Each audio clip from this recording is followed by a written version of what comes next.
Chers lecteurs, bienvenue sur la télé Jouvence. Merci de nous rejoindre pour cette nouvelle interview. On est heureuse de vous accueillir aujourd'hui en compagnie de Cindy Chapelle. Bonjour Cindy. Bonjour Carole. Alors dans cette vidéo, débranchée de la frénésie quotidienne.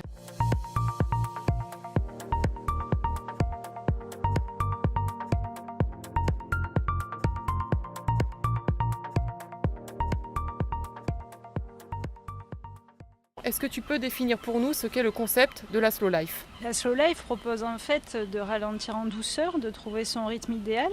Elle invite à s'inscrire dans l'instant présent. Et au-delà de ça, en fait, elle cherche à créer plus de liens finalement avec nos essentiels, à prendre plus de temps et d'énergie pour nos essentiels et en ce sens à améliorer notre qualité de vie. J'aime bien reprendre les mots de Sylvain Tesson dans son ouvrage Dans les forêts de Sibérie, qui écrit « En rétrécissant la panoplie des actions, on augmente la profondeur de chaque expérience ». Tout est dit. J'aimerais pour les personnes qui nous regardent là tout de suite, qui visualisent cette vidéo, que tu nous partages un exercice simple qu'elles pourraient mettre en application tout de suite pour en faire l'expérience. Alors vraiment, la discipline que je trouve particulièrement appropriée pour appliquer la slow life, c'est la méditation de pleine conscience. Donc un des exercices de méditation de pleine conscience qu'on peut faire, chacun à sa façon, c'est simplement de s'installer dans une pièce calme, de s'installer en posture assise, peut-être en tailleur, de fermer les yeux et simplement de se mettre à l'écoute de sa respiration, sans chercher à la modifier, simplement en écoutant son rythme, en repérant les zones qu'elle mobilise, vraiment en ayant sa conscience totalement tournée vers son souffle. Chacun peut s'approprier des outils divers pour appliquer la slow life à son quotidien. Une des principales difficultés qui est rencontrée par les personnes dans l'application de la slow life, c'est étrangement ou pas, le regard des autres qui finalement voudrait qu'on soit tout le temps à 100 à l'heure pour donner une image de bonheur, de réussite, d'occupation. Et du coup, on peut avoir une vie très cool tout en ayant un rythme plus tranquille. Et ça s'apprend. Et le regard des autres, on apprend à le laisser de côté aussi au fur et à mesure.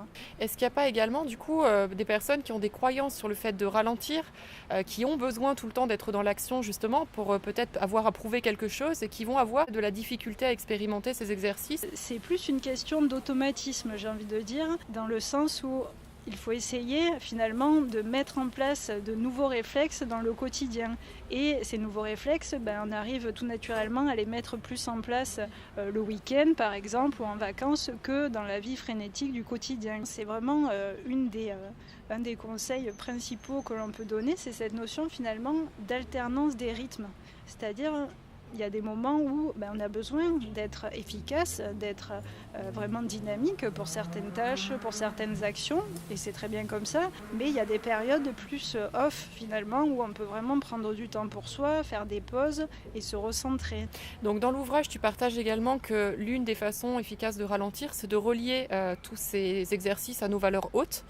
Pour les personnes qui se demandent comment identifier leurs valeurs hautes, qu'est-ce que tu pourrais leur conseiller ? On peut définir la notion de valeur comme tout ce qui est important pour nous finalement, tout ce qui donne du sens à notre vie. Donc simplement en se posant cette question déjà, qu'est-ce qui est important pour moi au quotidien ? Donc ça peut être la famille, ça peut être le travail aussi, ça peut être la nature, plein de valeurs différentes, la liberté.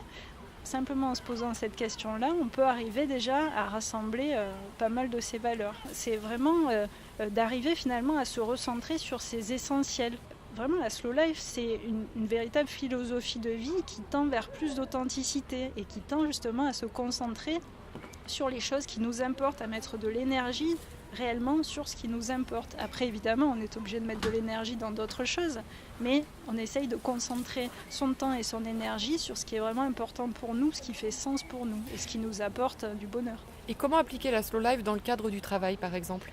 Des petites astuces. Alors des petites astuces, pour là on va être plus dans le cadre de la gestion du stress finalement, donc il y a toujours la notion de respiration, apprendre à bien respirer, mettre en place la respiration abdominale par exemple, c'est-à-dire inspirer, gonfler le ventre, souffler, le rentrer, c'est un exercice de base qu'on entend beaucoup mais qui est vraiment très efficace, qui mérite d'être répété.